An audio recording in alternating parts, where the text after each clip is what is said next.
It's the theft of your identity, of reality, of your perception, your experience. And it's an experience of hollowing out like no other.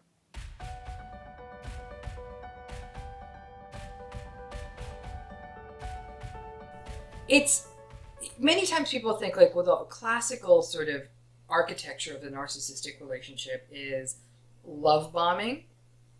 Then you kind of go into sort of a steady state period. And then you have the decline. And then you have the discard. And then you have the back and forth of love bomb, discard, love bomb, discard, and then the betrayals that happen along the way. What if you burn out and you decide you've had it? It happens all the time. And you know what? If I were to hazard a guess, I'd guess it's a 50-50. 50% of the time someone's breaking up with a narcissist. 50% of the time the narcissist discards you so they can move on to someone else. But if you're the one doing the breaking up, how do you do it? And like I said, very carefully. It's often going to be quite messy. Now, I want to make a disclaimer right here. If this is a breakup situation where things are getting dangerous, for example, there's been a history of domestic violence or other kinds of sort of really risky behavior at times that you've tried to step away from the relationship, this video is probably not going to be enough guidance for you. That really requires bringing in domestic violence resources, protective orders. It might mean involving law enforcement to get restraining orders and some of the risks and benefits there. So this video is not meant for that. If your situation is indeed that dangerous, we will make sure we put a link at the back of the video for you to get domestic violence resources, at least that are relevant to the United States. Okay? So this is sort of your more traditional narcissistic breakup. Narcissists do not like being broken up with. Okay? They do not like it because as far as they're concerned, you're no longer a source of admiration or validation. And most importantly, they experience it as what we call a narcissistic injury. A narcissistic injury is when that fragile ego of the narcissist gets bruised because they've been rejected or insulted or somehow humbled or criticized. And because they're so sensitive and they can't handle that, they crumble and they lash out.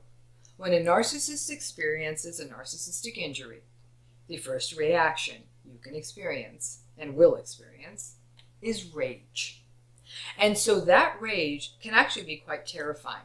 It can be yelling, it can be screaming. As I said, in some cases it may escalate into violence or at least something around the fringes of violence, such as throwing objects, and it may not be at you, but it could be throwing objects on the ground, slamming doors as they leave the room, etc.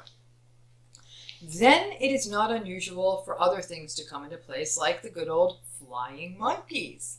For those of you who don't know about flying monkeys, yes, it's a reference to the Wizard of Oz, but it's when the narcissist recruits anybody that the two of you knew as a couple, tells them all kinds of terrible stuff, and really recruits them to do their bidding. So by the time they're done, you feel like you've just been through a smear campaign.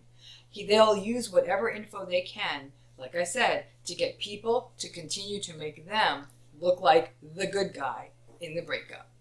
It's not unusual to see that you've been besmirched on social media, or at least a lot of passive-aggressive stuff.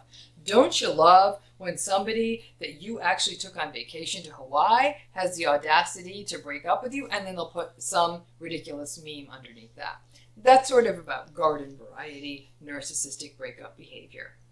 But it goes beyond that.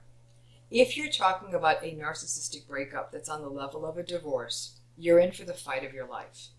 Very rarely can narcissistic divorces be managed just merely through mediation. Sadly, you often do need to involve attorneys, and that means money. While there are states' laws, and again, I'm not an attorney, so I highly advise you to seek out that kind of guidance if that's a situation you're in. But there are laws around community property and whether it's a fault or no fault state that will all have bearing on how assets are split up. I can promise you that most narcissists will engage in dirty pool, start moving money around, and doing all kinds of other stuff that involves that means you have to involve things like forensic accountants and all kinds of people, and it starts to get really expensive really fast. For some narcissists, they will play out the vengeance fantasy till the bitter end. it will become a single-minded commitment to destroy your life, to hurt your reputation. They may even go so far as to call your place of work, to try to harm your reputation there, talk to anyone who will listen. They may make unfounded accusations, and while you can certainly rely on legal interventions, slander and libel and all of this is taking a tremendous psychological toll on you. When I work with my own clients who are getting ready to pull out of a narcissistic relationship, I tell them they need a safety plan. The bag needs to be packed. You do not want to be doing this stuff at the last minute. If you live together and there are important papers or sentimental objects you need, get them out of the house before you have the conversation. But be very careful. Do not move anything out of that house that's considered joint property, because that's going to cause you legal problems. But for example, your mother's wedding ring or sentimental photographs or something that belongs to you and is meaningful to you, that if it got destroyed, it could not be replaced. You want to quietly get that stuff out of there, as well as the things you'll need, medications, anything else you'll need to get out of that house, because coming in may become really uncomfortable. Access to money you might need, and maybe even putting that stuff at a safe friend's house. You will need to likely have already talked to an attorney if you are married. And if this is not a breakup from a marriage, it's boyfriend, girlfriend, fiance, boyfriend, girlfriend, but you're not yet married, it's still going to be difficult, and all the safety plan things still apply. Having the bag packed, making sure you have important things out. And even if you're not living together, you want to make sure that if there are things in that person's residence you do get them out. So those things are sort of practical issues. And a lot of this stuff is detailed in Should I Stay or Should I Go, my book, and you can take a look at it. There's also lots of really great resources online for how to leave a relationship like this. But psychologically, what can you expect? It's going to feel unrelenting. Everybody's feelings get hurt in a breakup. It's the nature of the beast. Broken hearts hurt, and when we're hurt, we behave badly. Even the non-narcissists amongst us have all looked back on our breakups and said, yeah, I could have been a better person. So we all make mistakes. We are all graceless in our fashion. This is different. This is different. And it is almost like when the narcissist is enraged, they have an unending volcanic cauldron of anger that they can pull upon to just keep going at you. And it goes long beyond the shelf life of anger. Any of us who have been through a breakup will say, yeah, we had 3 to 6 really rough months, maybe less, maybe a little bit more, but then at some point we just let it go. Narcissistic injuries run deep, which is why it's so hard for a narcissist to let go. Where it gets really interesting is even when you leave the narcissist and you struggled with this, if you move on because you've met someone new and you move on to that very quickly, be prepared that they are going to go after your new partner too, with criticisms, with phone calls, with things that might even feel like stalking, and it's incumbent on you to decide whether it requires any kind of legal or law enforcement remedies. But it can feel really, really overwhelming for a new partner. However, on the flip side, don't be surprised that if you end the relationship because it became too abusive, too toxic, that your narcissistic partner moves on really, really quickly, which can feel strange. However, does that mean the attacks are going to end? Not necessarily. If their new partner gives them enough narcissistic supply, they might start pulling back, because now they're getting enough. It's almost like one of those dinosaur movies when the dinosaur is interested in something else, it sort of loses interest in the other thing. It's the same thing. They may actually lose interest and then move forward. What makes it more complicated is that there is a shared life, shared assets, shared home, and children. That's beyond the scope of this particular video, just sort of how to think about the mechanics of ending the relationship. But you need to be prepared that however much psychological abuse you think this person is going to heap on you, it is going to go a lot longer than you think. This is not going to be your usual 6 weeks to 8 weeks where, yeah, we're still tangoing. This could sometimes go on literally for years. I know people who have come out of relationships with particularly difficult narcissistic people. 25 years later, they are still getting really, really awful texts, emails, and messages from that person.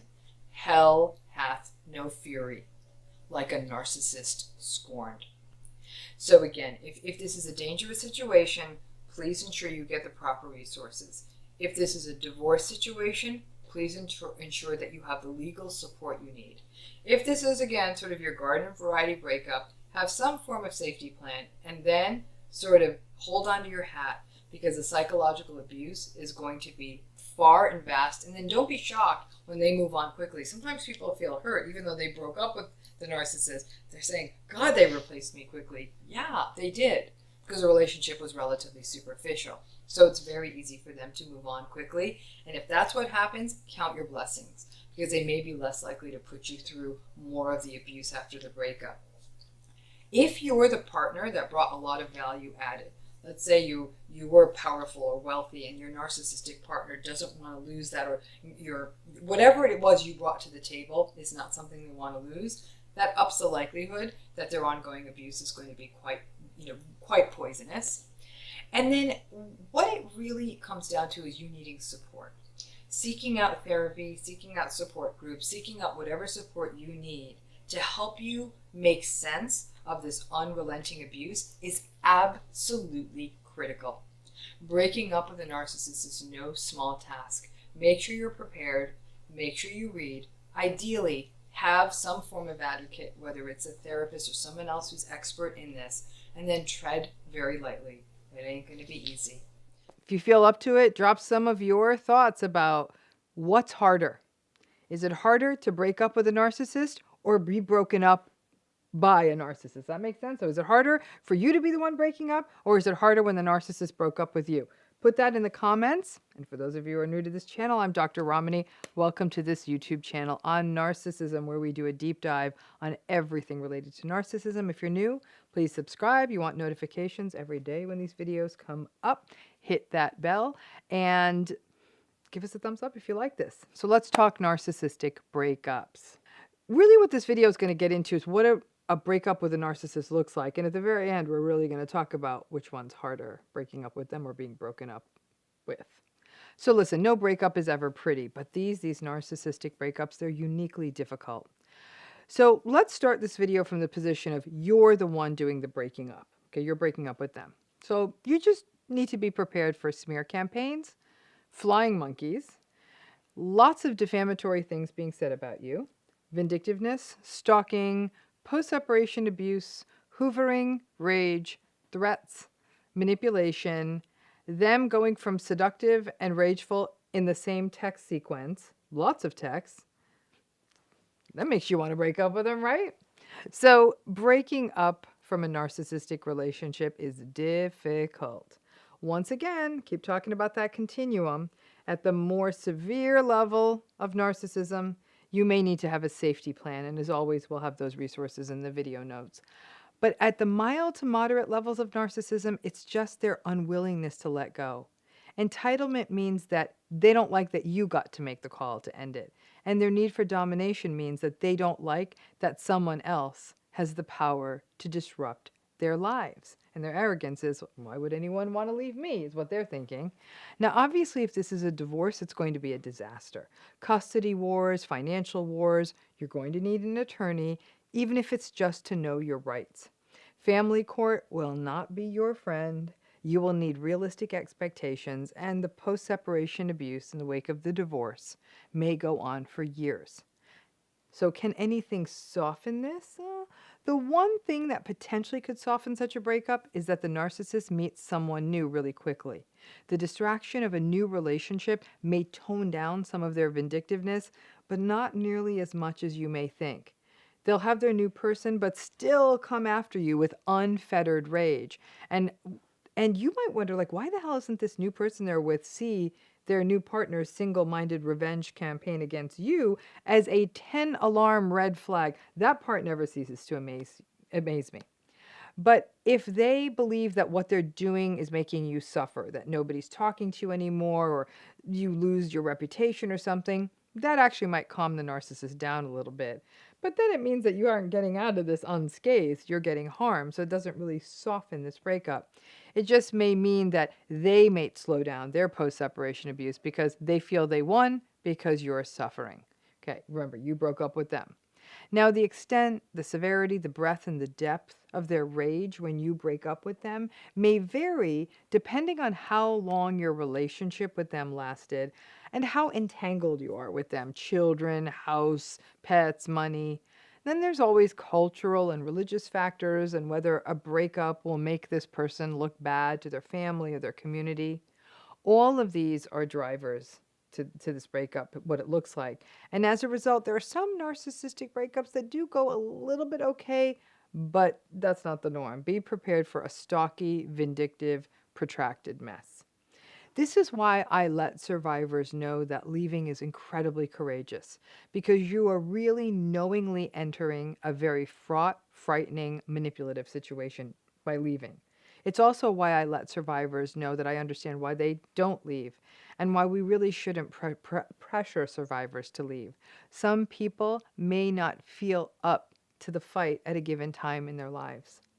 Keep in mind, even if you wanted this breakup, it doesn't make a breakup easy because you may actually have a real broken heart. There may have been enough good days in this relationship to give you some regret. You may not want to break up the family you've created, even though you know it's not good for your children to see you in this relationship anymore. And you shudder at the thought of having to share custody and not being with your kids all the time. You may also be anxious about your own future, about meeting someone new or what this unknown looks like. And some advice to you: don't post anything about your breakup on social media, especially if it's a divorce. I know the narcissist will, but it's better for you to play a cleaner ground game. If it's a divorce, social media posts can come back to bite you, and it's not good for your children to see your posts. It can also get challenging for your friends and family to see them too. Take any anger you have into therapy or into your attorney's office. These breakups and these relationships are uniquely unjust situations. And with time, the hope is that by leaving, you are ultimately getting the win, right? Now, what if the narcissist breaks up with you? Well, this is an equally difficult circumstance, but for different reasons. Listen, some of you in narcissistic relationships aren't ready for them to end. And we'll say that even though the relationship was volatile, many people felt blindsided by a narcissistic breakup. Because narcissistic relationships are such roller coasters, the ups and downs become the territory.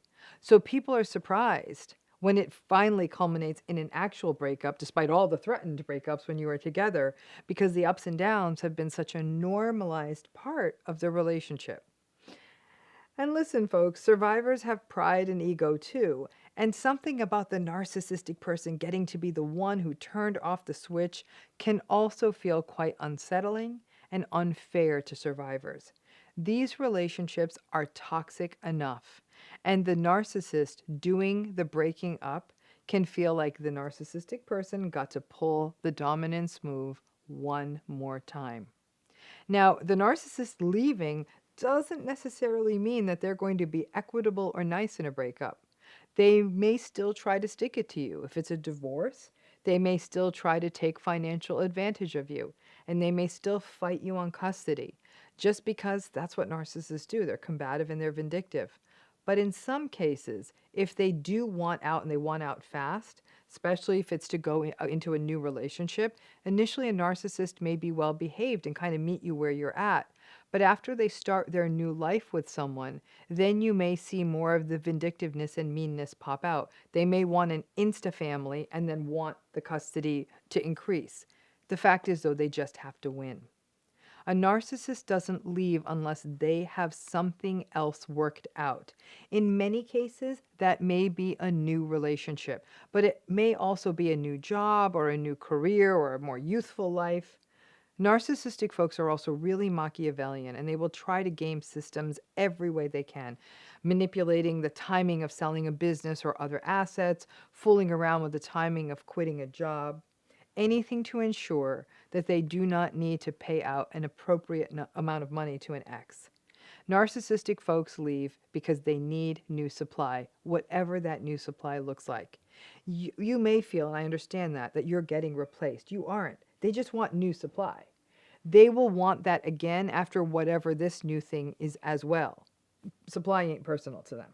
You can plan on them blaming you, even if you are blindsided They may gaslight you, saying things like, "Well, I've been telling you for a long time that I am unhappy."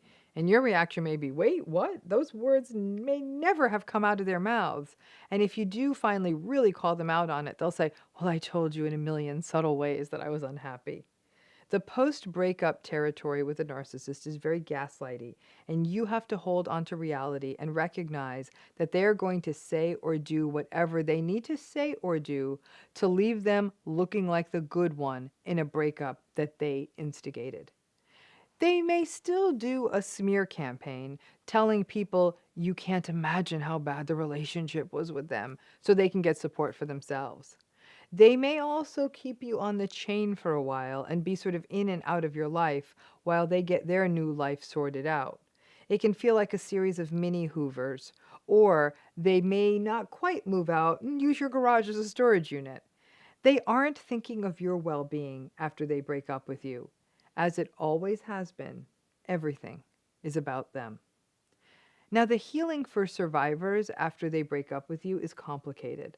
Lots of folks who have been broken up with by a narcissist may get so pulled by their trauma bonds that they may try to pull the narcissist back in, perhaps because they want to keep their family together or to keep their home or because they can't imagine life without the relationship, even though it was quite unhealthy. It can be difficult because at some level you're trying to pull the narcissist back, plays on their own validation fantasies, and they may sort of get stuck in that toxic dance with you for a while because it feeds their ego. Be careful with this because over time there is the likelihood that you feel bad about yourself for wanting the narcissistic person back. It's human, but it's never a good play. And then they will happily keep playing that game with you if it means their needs are being met. Now, rumination is far more pronounced when the narcissist breaks up with you. You may take out old emails and text messages and voicemails and try to back construct what happened and what went wrong in this relationship. You may get lost in where it went from "good night, babe" in a text message to brief, businesslike, and dismissive in a couple of weeks. You may find yourself playing junior detective, perhaps even following them or getting a private detective.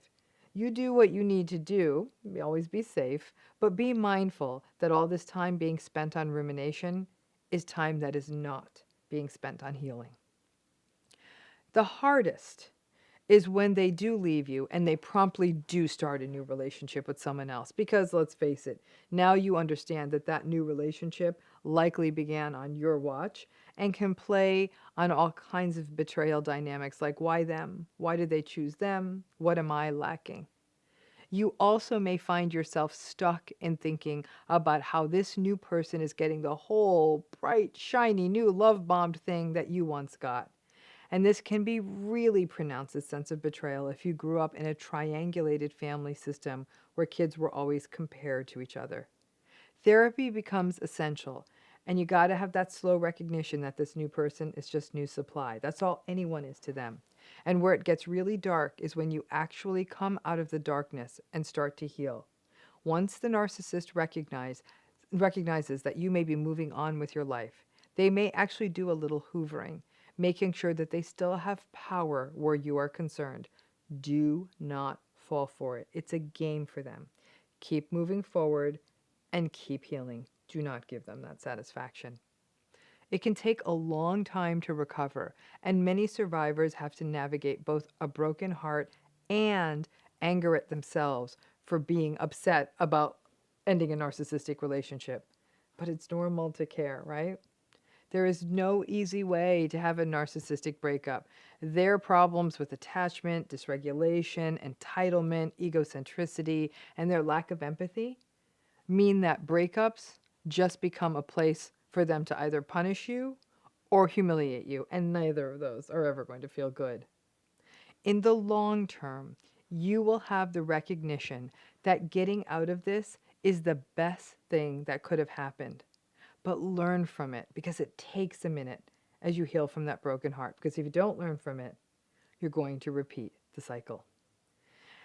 People always ask me that big question, which is worse, if they break up with you or you break up with them? And you've answered this now, right? Personally, I think the fallout is far worse if you break up with them, but that the potency of the broken heart is far worse if they break up with you. All together now, what's the mantra of the narcissistic relationships? I can actually hear you. You can't win. Always remember that. And when you try to win, you're just going to exhaust yourselves. There is no easy way to get out of these relationships. I'm imagining for a lot of you, you've had more than one relationship breakup, right? I want you to think about a breakup you've had in a regular, somewhat healthy relationship, and the breakup you had in a narcissistic relationship. Which one was harder? I'm guessing for the majority of you, the narcissistic breakup was harder. Even though you're probably going to be better off without the relationship, it was harder. So in this video, we're going to break down why our breakups from narcissistic relationships, narcissistic breakups as it were, why are they so much harder than other kinds of breakups? So most people, and if you haven't, you're unusual and you're probably not watching this channel, but most people have had their heart broken. It may have been an unrequited crush in high school. It might have been a relationship that had to end because of a move. It may be a person who left you for someone else. It may be a person that fell out of love with you. Most of us have been there, right? But, and like I said, I pose this to you. Please drop your answers in the comments so we can learn from each other. Did you have a different experience of a broken heart in a narcissistic breakup compared to a garden variety, no narcissism breakup? My guess is yes, because in almost all cases, even though you may intellectually know that ending a narcissistic relationship, whether you ended it or not, is ultimately probably going to be your good interest, your best interest. I know it will be. You may be on the fence about that. But that and you may know that those cycles of breakup and makeup and breakup and makeup just always end up in the same place. You may recognize that this is toxic. The fact is, even though it's going to be ultimately better for you in almost all cases, the narcissistic breakups are so much harder. It sort of defies logic, as most matters of the heart do. And why is that? So let's break down the 5 reasons narcissistic breakups are so much harder than other kinds of breakups. Number 1, trauma bonding. This is really the main reason.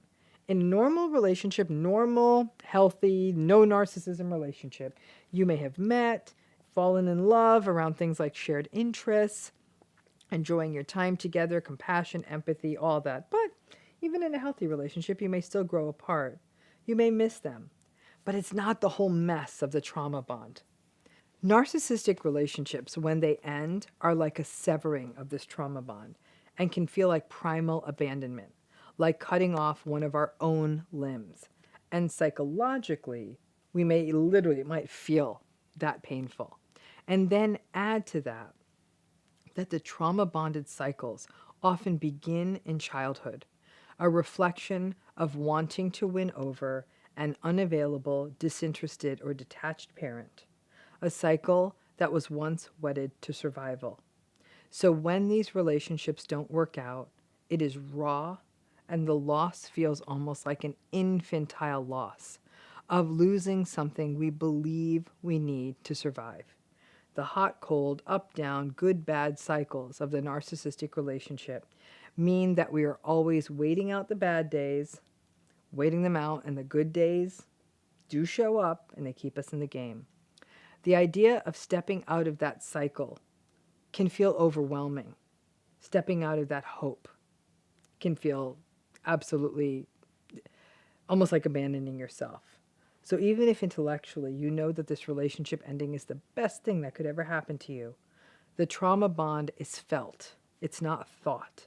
So that feeling in our body, a literal heartbreak, a nervous system fear response, means that when these relationships end, intellect goes out the window, and the primal patterns that the trauma bond are associated with means that these relationship endings can create cycles of rumination, obsession, anger, fear, and abandonment. Number 2, reason that these breakups feel harder are self-blame and confusion. Another reason that the narcissistic relationship ending feels harrowing is the self-blame and the confusion. After enough time in one of these relationships, you really start to believe that you're the one to blame, or that at least that there is something you can do about it. One more chance to try and fix it, to even try and change them. This is an extension of the trauma bond. It has to be me. I can be better. I can be everything they want. On top of that, the confusing and manipulative cycles leave us confused while we are in these relationships. So when it ends, that same confusion leaves us wondering if this was our fault. Number 3 reason that these breakups are worse is that the fear is that the next person is going to get all the dazzling, interesting narcissistic stuff. Hope is a tough burden in a narcissistic relationship. We maintain hope that it could get better, and that can fuel the sunk cost fallacy that is every narcissistic relationship. I've put so much into this, and I want those dazzling early days back. I want those happy and fun days. I want them back. Well, they happened, so they must be able to happen again. And then there's that fear that you don't want the next person to get that zazazoo that you had in the beginning, that you don't want them to get that better version of them. The better version doesn't exist, but your heart doesn't believe that. And the fear that they will bring that love bombing to the new person or move into a new relationship quickly, which they often do, means that either the fear or the reality that they could move on so fast takes a broken heart and breaks it again. In normal relationships, when they end, people do take a breath for a minute. If you actually really, really did love and care about someone, it's pretty hard to throw yourself into something new. For narcissistic people, relationships are about supply, and they need supply. So replacing your supply with new supply is just pretty much how it rolls. Number 4 reason that these breakups are so much harder is the gaslighting. After your reality has been denied for so long, it's hard to know which way is up. You actually get indoctrinated into believing that you need the relationship, that there is something wrong with you. So when it ends, you may believe it ended for reasons that aren't true or even based in reality. You may even believe that they are good, you are bad, it's your fault, you can't live without it. Operating in this reality stolen environment when the relationship ends, many people almost feel that they can't see the future. It's a bit like getting out of a cult. It's confusing and destabilizing, and every narcissistic relationship is basically a cult of 2. The 5th reason that the end of these relationships is so difficult is that other people don't get it, and the enablers out there. The narcissistic person is no fool. In fact, they're often quite smart. They are actually good at not only doing a number on you, but often rallying and currying the support of others. So when it's over, many people may find that they aren't able to find the shoulders to cry on or lean on, and may find that the narcissistic person is actually getting more support than you are. That not only doubles down on the confusion, but it can feel hurtful. People may even blame you if you get into a cycle of breaking up and making up, which is to be expected in any trauma-bonded relationship. Or people may think it must be you, because the narcissistic person is so charming, so charismatic, and so well put together, and you're the one that's so upset. There are broken hearts, and there are broken hearts. While it is never healthy to have a pain competition, one person's broken heart can't say theirs is worse than another person's. I gotta say that the broken heart of a narcissistic relationship is at a whole different level. It's the broken heart where the confusion, hope, self-blame, and rumination just carry over into the post-breakup phase. It's a broken heart where you find yourself continuing to view yourself in a negative lens rather than through a self-compassionate one. And if you have been through a normal breakup and a narcissistic breakup, you definitely know the difference. The broken heart of a narcissistic relationship ending is not just a broken heart. It's the theft of your identity, of reality, of your perception, your experience. And it's an experience of hollowing out like no other.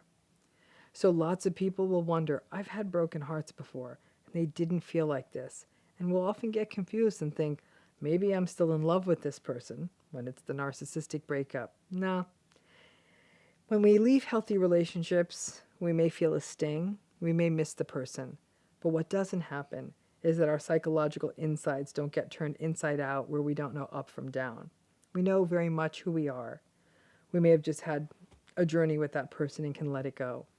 Narcissistic breakups are a whole different thing. And it's not that, and the trauma bond makes you think that you just got to keep repeating that cycle. And many of you know that that cycle can last a really long time until you finally do land on that broken heart. And if you can get to the other side, that's where the real healing begins. Just here's the bottom line. There is no easy way to leave a narcissistic relationship. I'm going to put this pretty simply. If you're the one who wants out, your leaving this relationship is going to go badly. And that right there is the challenge. If you were to take this, everything I've ever said on this YouTube channel, and boil it down to some fundamental truths, it really comes down to the idea that this personality style is not good for other people. Frankly, it's not really good for the people who have this personality style either. It's a style that doesn't change. There are lots of red flags, and other people enable it, and there's zero incentive for them to change, and it will always end badly. So let's talk about when it's you who wants out of a narcissistic relationship, because there is no easy pathway out. If you want out and the narcissistic person really doesn't, then you are in for the most epic psychological battle of your lifetime, and you will be left battle scarred and upside down. This is a very important video because I know a lot of you are wondering, what happens if I leave? So much of the struggle around this comes from the key error that any of us who have ever been in a narcissistic relationship has ever made. Early in the relationship, all of us saw red flags, and we all said, well, let's just take a wait and see. I don't want to be that judgy. That wait and see is costly. In general, the earlier you get out, the less damaging a narcissistic relationship will be. And maybe a better way to put it is the less entangled you are, the less damaging it will be. So, what constitutes entanglement? Things like children, money, a shared residence, shared friends, connections to your respective families, shared work, shared business. It's often the pragmatic, practical stuff that can make disentangling really complicated and create more barriers and more challenges, as well as more weapons that the narcissistic person can use against you because of how heavily invested you have to be in the relationship. But any battle is all about preparation. And part of preparation is to know ahead of time how bad it's going to be when you decide to leave. Listen, you wouldn't want to wage a battle in the wintertime without proper boots and coats. You wouldn't want to wage a battle near the sea without boats. You have to be prepared for the conditions. Same thing applies here. The fact is that you leaving is going to go so badly. Well-intentioned and well-meaning friends and advisors will want to tell you, oh, come on now, and I get it, it's going to be hard to leave, but maybe it won't be that bad. I'm here to tell you it will be that bad, because I'm actually getting tired of watching people not being prepared for this mess. Whether these are divorces, or people just ending any kind of relationship, or leaving workplaces, or separating from families, it will go badly.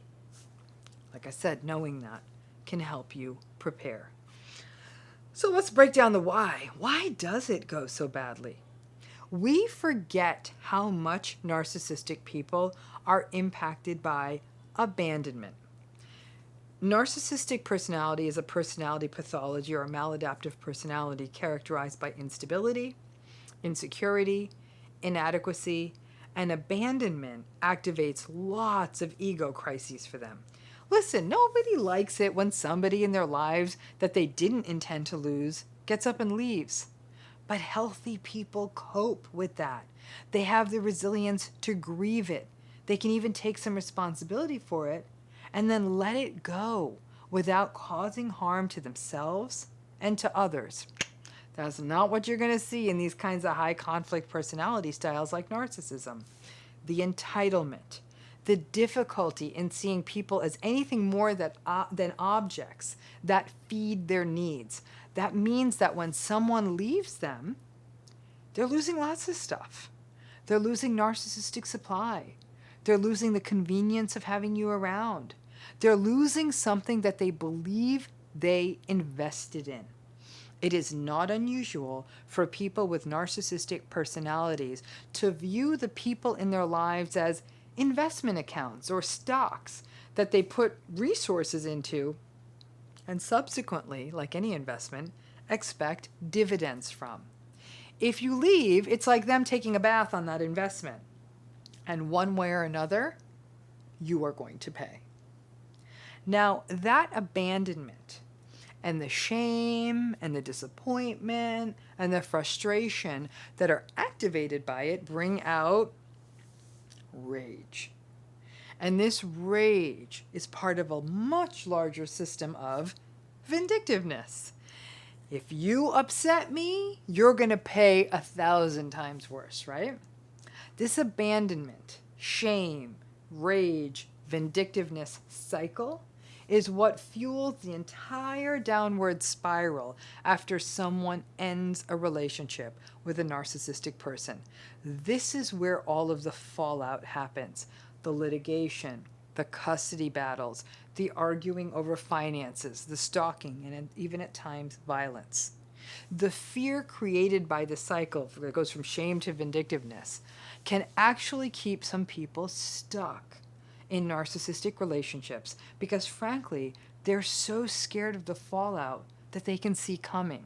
And it can pull some people back in so they can appease the narcissistic person. And they're just afraid, rightfully so, of the cycle that's unfolding in front of them. There is no avoiding this cycle. Once it's on, it's on. Some people will spend hundreds of thousands of dollars on legal fees and divorces. Some people will lose a lot of money when these relationships split. Some people will live in the traumatic fear induced by stalking and constant unremitting emails and texts and phone calls and whatever form of surveillance is being used. And some, tragically, will be physically harmed or worse. Another pattern that will unfold if you try to leave that also involves the vindictiveness is that they will use your vulnerabilities against you. And I'll have a more robust video on this issue coming soon as well, because it's a very important issue to sort of flesh out. After however many months or years you were in some form of relationship with this person, you may have shared your vulnerabilities. It's a normal thing to do. You may have shared your fears, hopes, traumas, core wounds, pressure points. Again, a very normal thing to do in any kind of close relationship or friendship. And the narcissistic person must put them into some dark corner of their brain with surgical precision. When you decide to start pulling away and leave, they will weaponize these vulnerabilities and will attack you with them relentlessly. They will mock you about your traumas. They will insult people dear to you. They will impugn your integrity. They will criticize and devalue roles you take in your life, roles you hold dear, such as being a parent or your job. They will mock your appearance. I mean, nothing is sacred to them. You may even be able to try to go deep on this one, right? And not personalize. But you are, all of us, me, you, all of us, you're a human being. And reading and hearing this kind of poison over and over again, it will definitely take a toll on you. You will find yourself ruminating, distracted, perhaps even feeling depression, fearful, just around the sound of a text message notification or looking at your own inbox. And there is an unrelenting nature to these attacks. I have had clients come into my office and share with me the emails and messages that they have received. Just hand me their phone. I wasn't even the recipient of these messages, and I felt sick to my stomach reading them. It is almost unfathomable to imagine what someone receiving these messages regularly, what that would feel like. But it's not enough for them to just make your life miserable.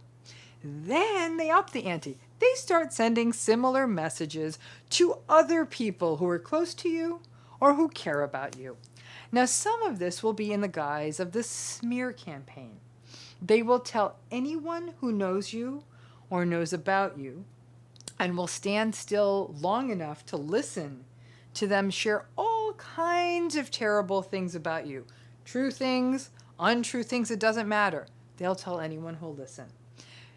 The narcissistic person's stories will be so insistent that some, in fact more than some people hearing these stories, will believe them. And honestly, you know what? When this happens, it is a great time to clean house. Anyone who falls for this stuff, it's time to give them the old heave-ho. But again, it brings up even more grief. Not only have you ended the narcissistic relationship, you aren't just losing the narcissist, which is ultimately a good thing, you are losing other people you once valued as well. They will also send toxic messages to people in your circle, maybe family, friends, colleagues, sometimes even attacking them, your family and friends and colleagues, attacking them for their lack of loyalty to the narcissist, as well as other character attacks. For many people out there who go through this, they feel as though they can withstand the narcissist's attacks. But when it brings in the people that they care about, who are not even a part of the conflict between you and the narcissist, it can really bring out a new level of rage in you and a real desire to get really amped up and say, I just want to shut this person down. The good thing is that once they go public or go widely with these terrible things they're saying about you, you may have some legal recourse. As always, save everything you get from them and contact an attorney if you have the resources to do so, as in some cases, not all, but in some, there may be legal remedies to address some of this abuse. Narcissists are clever. They know how to just sort of fly right under that legal line, though. There is a moment, it's a unique moment. I remember these moments actually from growing up back east, where we actually had real weather out there. It would be that 6 to 8 hours right before a hurricane would hit, or the night just as a blizzard was coming in. It's a quiet, who knows, maybe it's the falling barometric pressure, but you can feel something. The shoe about to drop, but it hasn't yet. There's a unique stillness right before these storms, a smell in the air. That moment reminds me of the quiet moment before the storm erupts, when you leave a narcissistic relationship. I walk so many clients through this, and I feel it with them. I know what they're about to enter. They don't. I don't know, it's kind of like the Lord of the Rings. If poor Frodo knew what he was getting into, I'm not so sure he would have done it. Now, many people, once they're out of these relationships, really out, they look like the walking wounded. They have binders full of emails and texts and voicemail transcripts and other documents. This is an experience that will leave you looking visibly aged. There is a grief that sets in, and a vigilance and a traumatic reaction as well. There may be real fallout, lost relationships with family, destroyed children, financial ruin, a life they no longer recognize. But interestingly, despite the ruin, all survivors are able to exhale and say, oh my gosh, at least they aren't in my life anymore. However, there are some who say, I'm not so sure all of this was worth it. Maybe I could have just white knuckled it a little longer. It wouldn't have been much of a life, but I'm wrecked. Each story is very different. Some of you may be wondering, what if the narcissist is the one who wants to leave? All I can say to that is consider yourself lucky and be done with it. I know it hurts. I know you feel left, but it's good. Some people fight to keep the narcissist in their lives from a place of pride, or perhaps maybe even from their own fear of abandonment or being alone. If they leave, you are lucky. Now there's someone else's problem. Enough said. Honestly, that's not what this video is about. This is about when you want to leave.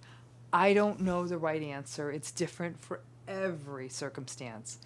It's so tragic. To stay in one of these narcissistic situations is to have to completely disconnect from your true self to survive. It's just basically robotic survival to stay in these relationships. Some people have to stay, they do, and they try to find beauty in small moments.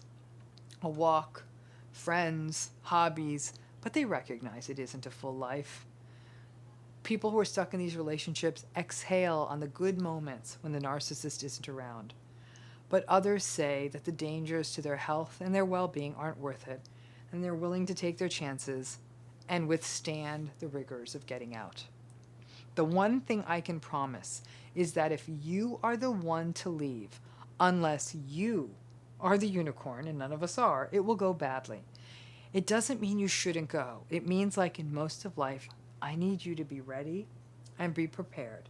Have your ducks in line, your supports in place, document the hell out of everything and keep those documents in a safe place, seek out advocates and legal guidance as needed, and even with all of that, recognize that psychologically, this is going to be a nightmare.